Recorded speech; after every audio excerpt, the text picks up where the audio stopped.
और विट्ठल भगवान, नाम सुना है विट्ठल भगवान का? विट्ठल भगवान भगवान विष्णु के ही अवतार हैं।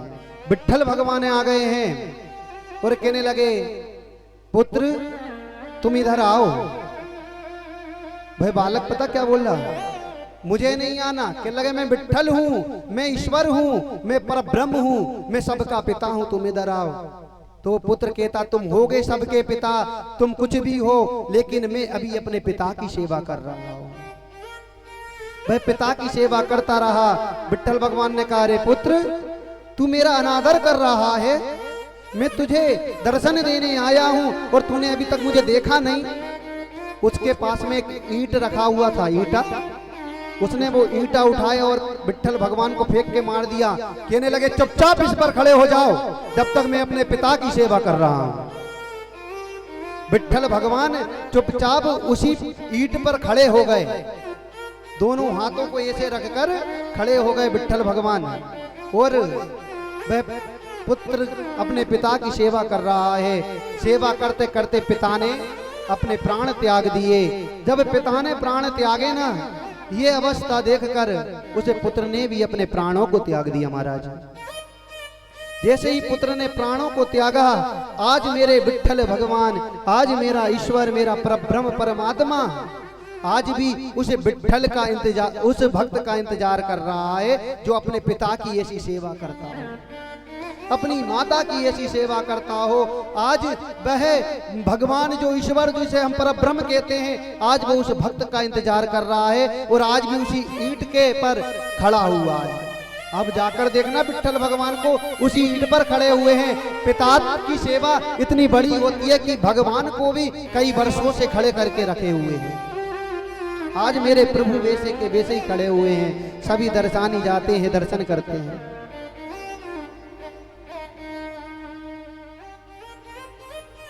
तो संत ने बतलाया कि पिता का ये महात्म्य है। नहीं माने आत्मदेव। आत्मदेव ने कहा, प्रभु मुझे मैं जे संतान दो, नहीं तो मैं आत्मदाह कर लूंगा, आत्महत्या कर लूंगा।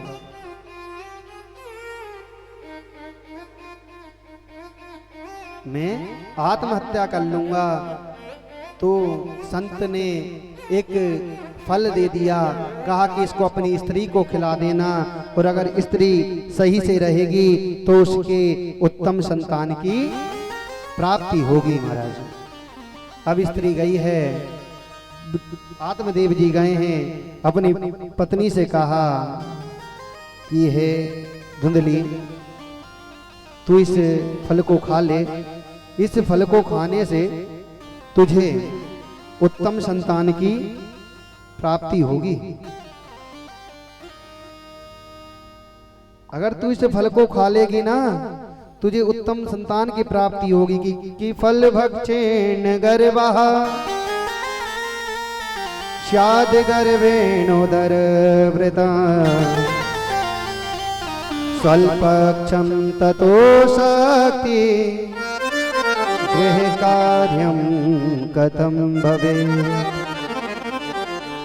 तो धुंधली सोचती है कि अगर मैं इस फल को खा लूंगी, मेरे गर्भ में संतान आ जाएगी, तो मैं गृह कार्य कैसे करूंगी। कुतर्क करने वाली थी। कुछ एक सखी आ गई, सखी से वार्तालाप करने लगी, अरे बहन हमारे पति तो बड़े भोले वाले हैं, हमारे पति को एक संत ने एक फल दे दिया और कहा जाओ इसे अपनी पत्नी को खिला देना, इससे संतान होगी। तो मैं इस फल को खाऊं कि नहीं खाऊं। सहेली ने कहा कि खा ले बहन, अगर फल खाने से तुझे संतान प्राप्ति होती है ये तो बहुत अच्छी बात है, तुझे फल खा लेना चाहिए। तो धुंधली कहने लगे, अच्छा बहन चल मैं तेरी मान लेती हूं और इस फल को मैं खा लूं। तो एक बात बता, मैंने सुना है जो गर्भ से होती हैं महिलाएं वे ज्यादा दौड़ नहीं सकती। तो उसने कहा ये बता तुझे कहीं दौड़ना कहाँ है, कहाँ जाना है, तू तो खा ले। कहले ठीक बहन मैं खा लेती हूँ। अच्छा एक बात बता कि गर्भस्थ स्त्री को कम भोजन करना पड़ता है, कम भोजन करना पड़ता है। और जैसे कहते हैं ना कि डॉक्टर के द्वारा बताए गए मार्ग पर चलना पड़ता है। तो उन्होंने कहा वेद के द्वारा बताए हुए मार्ग पर हमें चलना पड़ेगा और मैं तीखा खाना ये चीजें नहीं छोड़ सकती। तो कहा कि भाई कोई 9 महीने की तो बात है, अगर तुझे संतान हो जाएगी तो हमेशा खाना कोई बड़ी बात थोड़ी ना है। तो कहने लगे ठीक है बहन मैं खा लेती हूँ। अच्छा एक बात बता, तो मैंने सुना है जो गर्भस्थ स्त्री रहती है ज्यादा काम नहीं कर सकती। कहने लगे हाँ सही सुना, एक काम करना। सहेली ने कहा कि एक काम करना, तू अपनी बहन को बुला लेना और उस अपनी नंद को बुला लेना और उससे खूब काम करवाना, और संतान होने के बाद नंद को कुछ देना पड़ता है तो उसको थोड़ा बहुत धन दे देना, वो भी खुश तू भी खुश। तो वो कहने लगी बहन नहीं नहीं, मेरी जो नंद है ना बड़ी ही चोटी है, क्या पता नंद और भोजाई की बहुत कमी पड़ती नजर आती है। यहाँ कथा में भी बहुत कमी पड़ रही है। तो यहाँ पर कहने लगे मेरी बहन बड़ी चोटी है, चोरनी है, वो सब कुछ बढ़िया कर चोरी कर कर ले जाएगी। कहने लगा अच्छा एक काम कर, एक बात बता, चल ये सब मैं मान लेती हूँ, मैं फल को खा लेती हूँ, एक बात बता, अगर मेरे घर में आग लग गई, मेरा घर जल गया तो मैं तो वैसे के वैसे ही मर जाऊंगी। कहने लगी तो तब की तब देखी जागी, फल खा ले। ठीक है बहन खा लेती हूँ। अच्छा तू एक बात और बता, धुंधली ने कहा तू एक बात और बता, माताओं की थोड़ी पूछने की आदत ज्यादा रहती है, बताने की ज्यादा आदत रहती है, होती है नहीं होती? तो उन्होंने पूछा अच्छा तू एक बात और बता कि मैंने सुना है सुखदेव जी महाराज गर्भ में 12 वर्ष तक रहे थे, अगर मेरा बच्चा मेरे घर में अगर 1-2 साल ही रह गया तो महाराज मैं क्या करूंगी, मैं तो जीते जी मर जाऊंगी। तो सहेली ने कहा तू तो पागल हो गई, तू बाबरी हो गई, और उठकर वहां से चली गई। अब इतने में एक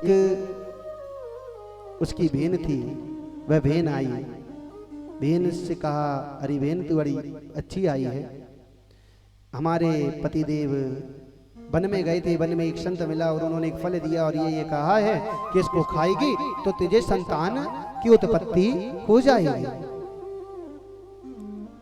तो बहन तो चाहती थी कि इसके संतान ना हो, क्यों? क्योंकि बहन ये चाहती थी अगर मेरी बहन के संतान नहीं होगी, इसके पास धन बहुत है, मैं इससे धीरे धीरे करके सारा धन ले लूंगी। तो कहने लगी कि जो संत हैं उनने फल दिया, उनके फल पर विश्वास मत कर। अरे बहन कहीं फलन थे तूने होते देखे पूत, कि कहीं फल को खाने से तुमने पूत होते देखे, संतान होती देखी है? मत खाना। हाँ मेरे गर्व है, अपने पति से झूठ बोल देना कि मैंने फल को खा लिया और नाटक करती रहना। कहने लगे ठीक है बहन, तो इस फल का क्या करें? कहने लगे तेरी गाय जो है ना वो भी बांझे, उसके भी कोई बछड़ा नहीं है, तू एक काम कर, इस फल की परीक्षा हो जाएगी, तू ये फल अपनी गाय को खिला दे। उसने गई अपनी गाय को उस फल को खिला दिया धुंधली ने, और धीरे धीरे वह 9 महीने तक कहीं कपड़ा लगा लगा कर नाटक करती रही कि महाराज जी मैं गर्भ से हूँ, गर्भ से हूँ। अब धीरे धीरे जो धुंधली की बहन थी उसके 9 महीने हुए, 9 महीने के बाद एक संतान उत्पन्न हुई। उस संतान को लेकर वह बहन ने अपने पति के हाथ भेज दिया और धुंधली ने बहुत सारा धन सोना चांदी उसके पति को दिया और उस बच्चे को ले लिया। अब जो गाय के लिए फल खिलाया था, देखिए यहाँ पर संतों की महिमा देखिए, यहाँ संतों की महिमा देखने को प्राप्त होती है महाराज इस कथा में, कि संत जो भाग में नहीं है, जो ब्रह्मा ने आपके लेख में नहीं लिखा, वह संत की वाणी में है। अगर संत जो कह देता है वो अटल सत्य हो जाता है। संत ने कहा था इस फल को खाएगी तो संतान होगी, आज उस फल को गाय को खिलाया था, उस गाय का जब 9 मंथ पूरे हुए, 9 महीने पूरे हुए, तो उसने एक सुंदर बालक को जन्म दिया, बछड़े को नहीं बालक को जन्म दिया। उस बालक के कान गाय की तरह थे और पूरा शरीर एक मानव की तरह था। ये संतों के प्रसाद है। एक सुंदर प्रसंग याद आता है कि एक समय नारद मुनि सभी लोकों में भ्रमण करते हुए पृथ्वी लोक पर आए। उन्होंने देखा एक कृष्ण भक्त था, कृष्ण भगवान की बहुत सेवा किया करता था, लेकिन उसके यहाँ कोई संतान नहीं थी।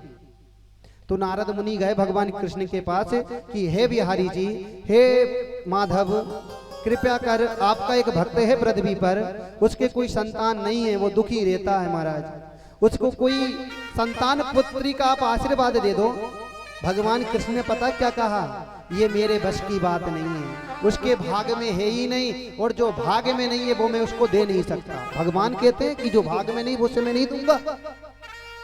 तो अब कुछ क्षण बाद निकले, कुछ क्षण निकले, और कुछ क्षण के बाद में जब नारद मुनि पुनः पृथ्वी पर आए, उस भक्त के याद जाकर देखा तो 4-4 बच्चे उसके आंगन में खेल रहे हैं। कितने? 4-4 बच्चे। तो फिर नारद मुनि भगवान के पास गए कि प्रभु आप तो कह रहे थे मैं ऐसा वरदान नहीं दे सकता जिससे पुत्र प्राप्त होवे, तो इनको पुत्र कैसे प्राप्त हो गया? कहने लगे एक दिन वहां पर संतों की मंडली आई हुई थी, तो मेरे भक्त ने उनके लिए भोजन पे बुलाया, भोजन पे बुलाया तो संतों के मुख से निकल गया पुत्रवती भवः। हमारे बीच में परम पूज्य श्री भोजराज पंडित जी, जो कि मंडीदीप के में बड़े ही विद्वत हैं और वेद पाठी हैं, बड़ी ही कृपा रहती है दास पर इनकी। तो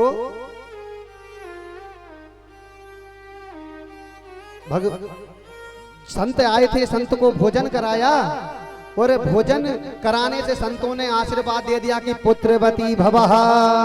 और भैया जहां संतों का वरदान चला जाए, संतों का आशीर्वाद चला जाए, उसे मैं भी नहीं टाल सकता, क्योंकि संत बड़े परमार्थी, वेश धरे अवधूत, राम नाम का गोला छोड़े भाग जाए यमदूत। अगर यमदूत भी आपको मारने आ जाए और आपके रास्ते में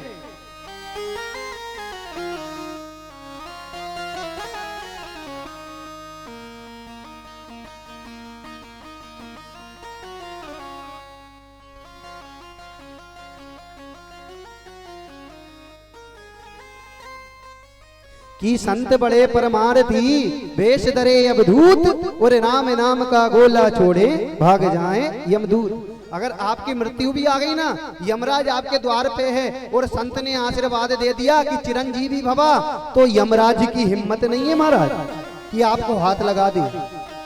ये संतों की महिमा है, ये संतों की वाणी की ताकत है। संत बड़े ही कृपा दृष्टि वाले होते हैं और सब पर कृपा करने वाले होते हैं। अब दोनों बालक, एक गौपुत्र और एक धुंधली का पुत्र, दोनों धीरे धीरे बड़े होने लगे। नामकरण की बारी आई तो गौकर्ण का सर्वप्रथम संतों ने नाम रखा। कहने लगे इसका नाम, क्योंकि ये गाय की तरह इसके कान हैं, तो इसका नाम गौकर्ण रखते हैं। और जो पुत्री, जो धुंधली का पुत्र हुआ है, उनके पिता का नाम आत्मदेव है, तो बालक का नाम गुरुदेव हम परमार्थ देव रखते हैं। पिता के समान पुत्र का नाम रख दिए। तो धुंधली खड़ी हो गई, धुंधली खड़ी हो गई, अरे महाराज कैसे पिता के नाम पे रख दिया तुमने नाम? अरे मैंने 9 महीने तक पेट में रखा है, मैंने गर्भ की पीड़ा सहन की है, 9 महीनों तक मैंने गर्भ की पीड़ा को सहन किया है महाराज, और आप पिता के नाम पर नाम रख रहे हो। इस पुत्र का नाम हमारे नाम पर होना चाहिए। तो क्या नाम रखा था? धुंधकारी। तो कहने लगे हमारा नाम धुंधली, तो हमारे पुत्र का नाम होगा धुंधकारी। कि कश्य माता पिता कश्य, कश्य भार्या सहोदरा, अर्थ कालेन संबाधा, कश्य परिवेदना। कि जो पुत्र होता है ना, जैसा नाम होता है ना पुत्र का, वैसा ही पुत्र का स्वभाव होता है। कैसा? जैसा पुत्र, जैसे पिता का नाम, जैसे पुत्र का नाम होगा, वैसे ही उसका स्वभाव होगा। अगर आपने आजकल के नाम तो भैया बड़े अनोखे रखे जाते हैं, चिंटू, बिट्टू, क्या पता क्या क्या। इनका नामों का अर्थ है कुछ, चिंटू, बिट्टू, छोटू, मोटू, क्या नाम इनके? स्वीटी, क्या पता क्या क्या नाम रखते हैं, हमारे गुरुजी बता रहे हैं, हर कुछ नाम। देखो नाम की बड़ी महिमा है। बच्चे को जिस नाम से आप पुकारते हो ना, वो कथा भी आएगी कि नारायण पुत्र का नाम रख दिया तो भविष्य पार हो गया, स्वयं भगवान अपने साथ लेकर गए। पुत्र का नाम सिर्फ नारायण रखने से, तो नाम की बड़ी महिमा है। तो मेरी माताएं कृपया ध्यान देवें, प्यार का नाम तो दो, अच्छे से दो, कोई भी अच्छा, जो भी नाम आपको लगे, लेकिन नाम दो अच्छा जिसका अर्थ बहुत सुंदर हो। जैसे कि कोई भी मानव का, जैसे कि हमारे गुरुदेव आकाश भैया आकाश की तरह हमेशा प्रबल और सब पर प्रकाशमान रहे। सूरज हमारा खुद का नाम है, सूरज हमारे पिताजी के द्वारा रखा हुआ। संजू भैया, जो सन यानी सूर्य, दोनों में कोई अंतर नहीं, सूरज और सूर्य दोनों बराबर हैं। हमारे परम पूज्य गुरु जी का नाम वैसे लेना तो नहीं चाहिए मुख से, कितना सुंदर नाम है, श्री परम पूज्य श्री भोजराज जी महाराज, है सुंदर नाम नहीं है? हमारे अनिल भैया, ऐसा नाम होना चाहिए। किन्हीं किन्हीं का सत्य प्रकाश होता है, तो नाम ऐसा रखो जिससे कोई अर्थ अच्छा निकलता हो। चिंटू, मिंटू, बिट्टू, टेटू, इन नामों से कुछ नहीं होने वाला। इन नाम से बच्चा गड्ढे में ही गिरेगा संजू भैया। तो अपने बच्चों का नाम अच्छा रखना चाहिए, सुंदर रखना चाहिए, सत्य प्रकाश रखो। हमारे एक पंडित जी हैं, पंडित जी, उनका नाम सत्य प्रकाश है, ऐसे नाम रखो। कहीं भगवान नारायण के नाम पे रखो, विष्णु के नाम पे रखो, कृष्ण के नाम पे रखो, राम के नाम पे रखो, कन्याओं का नाम अपने हमारी देवियों के नाम पे रखो, हमारी माता सीता के नाम पे रखो, राधा के नाम पे रखो, रुक्मणी के नाम पे रखो, ऐसे नाम सुंदर नाम रखना चाहिए। अब धुंधकारी नाम रखा है, धुंधकारी, धुंध घन कारी ही, जो हमेशा उपद्रव करता रहे। धुंधकारी का अर्थ है जो हमेशा उपद्रव करता रहे, जो हमेशा फैलाना करता रहे, उसका नाम धुंधकारी। जो हमेशा ही गलत कर्मों में लगा रहे वह धुंधकारी। जो धुंध में, जो कि एक अंधकार में हमेशा पड़ा रहे, वह धुंधकारी। तो धुंधकारी नाम रख दिया। धीरे धीरे बड़े हुए और कहते हैं ना भैया कि जन्म दुख जरा दुख्यम जाया दुख्यम पुनः पुनः अंत काले च महादुःखम कस्मात् जाग्रहि जाग्रहि।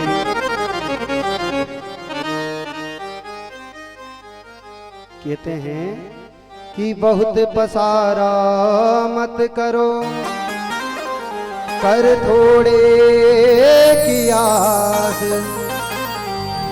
बहुत पसारा जिन किया वह भी हो गए उदास। अरे जो लोग और मिले उस आकांक्षा में रहते हैं ना, उसको कुछ भी नहीं मिलता। यहाँ आत्मदेव को था कि मुझे पुत्र मिले, पुत्र मिल गया धुंधकारी। अब पढ़ाई के लिए पहुंचाया गया, शिक्षा के लिए, शिक्षा आरंभ दोनों भाइयों की हुई, आश्रम में पहुंचाया है। पहले गुरुकुल हुआ करते थे। गुरुकुल से हमें एक याद आई है महाराज जी कि एक समय था कि हमारे भारतवर्ष में 3.5 करोड़ गुरुकुल थे। भारतवर्ष में 3.5 करोड़ गुरुकुल थे। आज अगर आज गणना की जाए ना तो 10,000 या 20,000 ही